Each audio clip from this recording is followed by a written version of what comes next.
Una piazza tutta nuova, anzi tutta riqualificata e dedicata al volontariato. Il coinvolgimento di una grande realtà privata, uno street artist che ne ha curato il recupero a suon di colori. Questo è un motivo di gioia per le cave. Veramente la gente che abita qua è tutta contenta. Vedere colore, vedere giovani che giocano a basket. Noi abbiamo fatto un'esperienza importante in Piazza De Gasperi. E devo dire che eravamo già convinti di certe cose, però adesso stiamo facendo 17 piazze di questo genere sportive da parte.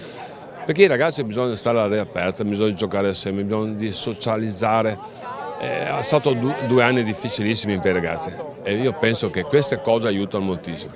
Poi è stata un'idea eccezionale quella di dire intestiamo questa piazza al volontariato, perché io mi ricordo molto bene durante il periodo triste del lockdown cosa hanno fatto i volontari. Hanno fatto una cosa eccezionale, meritano il titolare di questa piazza, ringraziare tutti quanti loro, i cittadini di Padova, perché non è un merito politico, non è un merito mio di qualche altro, è merito della gente che pensa per gli altri.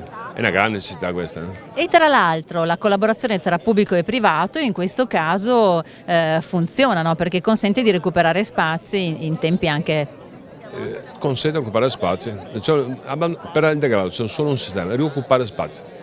Abbiamo un altro esempio, Giardini d'Arena, una volta il luogo di degrado in cui c'erano biciclette rubate, spazio, adesso è un salotto veramente. Vi ricordate questo Natale? Era una cosa spettacolare, erano tutte luci, cioè, la gente legge il giornale, studia, passeggia col cane, città favolosa. E poi l'ultima cosa, Padova comunque è capitale in qualche modo, no? Della street art. Padova è sempre capitale di qualsiasi cosa, del volontariato, sarà della cultura tra 2 anni. Abbiamo una città in particolare in cui abbiamo dei cittadini spettacolari che si aiutano, non è merito dell'amministrazione comunale di assessori, siamo tutti assieme e facciamo qualcosa. E insieme si fanno tante cose, da soli non si riesce.